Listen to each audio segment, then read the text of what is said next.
Hey, what's going on, guys? Looking for Mighty Reptiles here, and I am here with Pablo. It has been a while, not since I said that because I did film a video yesterday, but forgot to turn on the mic, unfortunately. So first time you guys are hearing it for a while. It's been about 2.5 weeks. I think maybe a little early. I think it's just over 2 weeks since the previous video here. As you guys remember, I was trying to talk through me getting the flu. I was able to do it for the early stages, but once it really kicked in full gear, I wasn't able to talk at all or very much do much. I kind of just spent 2 weeks like taking naps.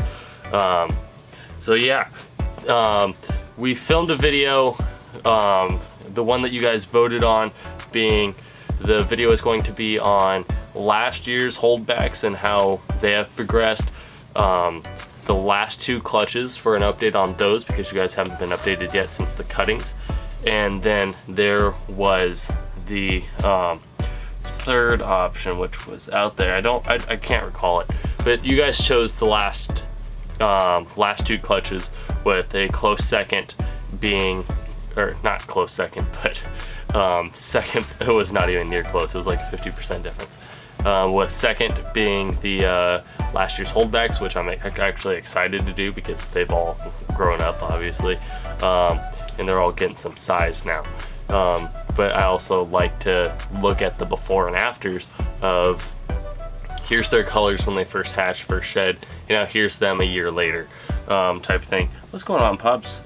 I've held you for like, what, 2 minutes, and I'm already just drenched in hair. But yeah, so today, to make up for that video that I forgot to turn the microphone on, I wanted to quickly go ahead and shoot this Q&A. My dad's currently not here, and I know he wants to be in the video for talking about the last 2 clutches, so that's why I'm doing a Q&A rather than reshooting it myself. All right, guys, so reason for the hard jump here is that I am very rusty when it comes to this, because I did not delete the video without the mic working off the SD card. So I ran out of space about halfway through reading this first question. So I'm coming back to you guys in the morning with Pablo once again, and he's just excited because he gets to completely destroy another set of my clothes. Oh, buddy. But yeah, without further ado, let's go ahead and get right into the first question. Alright, so we're going to be starting off on YouTube. On YouTube we have 6 comments of questions, so let's just go ahead and get right into it. The first one comes from HBP Exotics, and he says, my question is, what plans do you guys have for possibly a world's first for next season 2019? We actually are doing some pairing right now on all those girls that weren't ready in the beginning of the season, but this way we also are able to get more females per male by rather than just doing, you know, 8 at once like some people do. We do 5 and then another 5 in the back end of the season, and then that way he's not constantly pressed during his time during the season. Then he gets a nice little break, and then he goes back and gets a nice little break. So it just works out better for us, and we're able to keep him on food. We don't have any issues with that. But as far as a world's first goes, I think the only thing that we're going to be hitting as a world's first, we don't typically aim for world's first. It's just we see what, like when we had the wildfire, we actually weren't anticipating for it to be a world's first. It was actually when I was looking up the genes and double checking what I thought they were, that I realized there has not been a blackhead fire yellow belly. But if there was going to be a world's first coming up pretty soon, it would either have to be with the Cypress or it would have to be with some more blackhead stuff. On to the next question from Justin Miller. He says, when the time comes, what clowns will you have this upcoming season? We actually are going to be having Horton breeding, the pastel leopard blade clown. We have a few het clown girls of size that he's going to be going to, but mostly his stuff is going to be used to create some really cool hets. For instance, we have him paired to a pastel lesser spot nose. Next up we have from Daddy Meme God, and this is actually from the real Daddy Meme God and not the fake account that was trying to steal the winnings from him. But as you all know, Pablo wins all the giveaways. Nobody. It's just lucky. It's in his rabbit foot. The lucky rabbit's foot. But Daddy Meme God said, my question is, if you could have a venomous snake, which one would you get? Myself personally would get a West African rhino snake. I'm actually not very well versed when it comes to the venomous snakes. I just know like of a handful of them, but all my experience of like figuring out which ones there are comes from going to Prehistoric Pets and seeing the ones that he has, and watching Viper Keeper on YouTube. And if you don't watch him and you just haven't heard of him, make sure to check him out because it is crazy. He has a huge venomous collection, that's what he does. But I would have to go with a Gaboon Viper just because the pattern on it's just so distinct. There's nothing really anything like it, and it's just gorgeous. And then right after that we have Theory Family Balls saying, what's the most anticipated new project that you guys plan to get into or start working on this upcoming season? And that is Cypress. Our Cypress boy is ready to breed, and I am ready to see what he can create. That's going to be the thing where Cypress really does something different with every different combo that it's in, and it's just really cool to see what it does. But then next is from Jonathan asks question, which snake / reptile YouTubers do you follow and who's your favorite? Ooh, favorite stuff. I actually have recently, for like the past 12, no, it's longer than that. It's been like the past 16 weeks. What is that, 3 months or so? I have been seriously lacking on watching the people that I subscribe to on the reptile side, just because I've been spending all my time doing homework. Because when you are watching the reptile content, that's something that you actually like watch. That's not something that you can just put on play while I'm doing homework and not look at it, because it's extremely distracting, because I know that I'm going to be seeing all these pretty animals that I like, and I will just 100% look at that. But I watch Always Evolving Pythons, Triple B / Brian Cusco, Brian Barczyk. I watch a handful of Dave Kaufman's, because it's mostly travel based, so it's really hard for me to keep up when I'm not like watching every single day. The thing is, I'm going to be missing out on some people, and I really feel bad when I don't mention people. I watch Olympus Reptiles videos. I really like the opinion-based ones, whereas I can see like we do have disagreements on certain things, but I don't find anything wrong with disagreeing with them.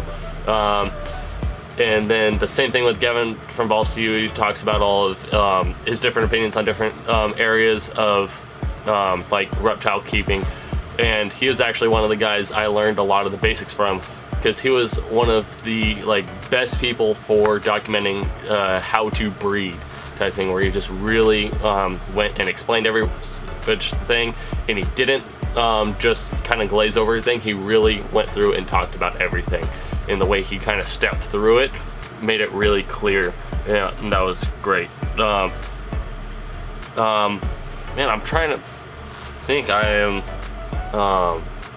I know I'm missing a whole bunch of people too, because there's like Family Jewels, there's John Feely, shoot, oh, Anthony at Granddaddy Herbs I watch a lot of. I realized that I thought he was on like this huge break from filming, but the issue was that I wasn't getting the notifications for his uploads, so he had been uploading like 3-4 times a week, and I just completely missed every single one, so I got to go back and binge watch all those videos, and that was great. Alright, so that's it for YouTube. Let's switch over to Instagram. I did have a post on there. Oh, man, you are making me sniffly. Alright, so the first one comes from Temple Meyer. Thank you guys for your patience on waiting for the snake. Indianapolis, Memphis, too cold to ship. So we are actually holding on to one of his snakes, and they actually have a gecko too. But yeah, they're in good hands for right now, and we're just waiting on temperatures. And he said, what's the best companies you guys have found to ship reptiles through? I like Reptiles Express the best personally. I like that they actually bring up the weather, because on the other ones I had to learn how the labels work and actually look up each location's weather. whereas for Reptiles Express, they already have it preloaded. I also did Superior Shipping Supplies, but to be honest, I'm not a huge fan of them. I use them for buying my boxes. I don't use them for creating my labels anymore. They seem to have a lot of issues with the auto-generating labels, so I always had to rely on waiting for somebody to have time to create the labels, whereas with other companies who have that working, you can make the label and then immediately print it and slap it on the box and go. And that's kind of something that I need because I come home late from school, and then it's an hour drive for me to get to FedEx where I can drop these guys off. And from there, I have to, it's like a 4-hour limit from me getting out of my class to coming home, packing all the snakes, and then having to be there. So when I am having to wait on the labels, sometimes it made it so I was too late to get there, and that was something that I just couldn't have happen, so I stopped using them. And then Ghost Dog Harley said, if you could pack as many genes into a single snake, what would your powerhouse be? I wouldn't want to put any like lethal stuff in there, and I wouldn't want to have like spot nose or spider in the male, because, or like champagne, because I would want that to just be on the female side, because then you find that you're really restricted. And I was trying to think, like, would I want a leucistic combo in there? Because I think it'd be really cool to have, like, you know, a blackhead GHI, black pastel, yellow belly, bamboo cypress male. That would be crazy. Oh, and banana. And I tried not to do supers because that would just be obvious, because it could be like super bamboo, super. But if I was, but then I also thought about it this way. Would I be able to tell anything that came out of that snake at all whatsoever? And then if you already have that snake, it becomes, it's like you've hit the pinnacle. You have hit the pinnacle of like what you can like see out to create with all the mixtures and stuff like that, and it's like, what do you go from there? It seems really hard to actually be able to advance from that snake, because all the odds are going to be so low without using a lot of super. So that, whoa, are we inside my brain right now? It's big. I must be smart. I'm not hearing a lot of activity here. Man, I took that question way too far. And that takes us to Scales Exotics on Instagram. He's also on YouTube. Make sure to subscribe with him. We have done several videos with him, and he said, what's your dream snake? And my dream snake is actually not a ball python, or at least the snake that I really want to get currently. It is a green tree python, the full blue ones, like the light blue ones. And I just really like those for whatever reason. It's really popping, and if you guys don't know, that shade of blue is like my favorite color. That's why our logo outline and all that stuff is blue, and probably why I'm wearing blue.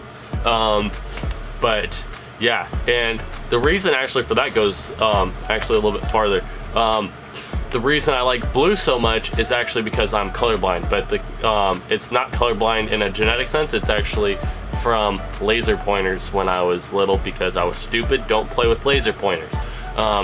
It was a yellow laser pointer, so I got hit in the eyes, and it damaged my yellow cones. So what it's called is tritonally, which is actually a blue-yellow thing. So I can still see yellow, but just not at the intensity of which it actually is. So a lot of my greens actually go towards turquoise and stuff like that. So it has to be real, like lime I see as green. So it's really something that plays with your head.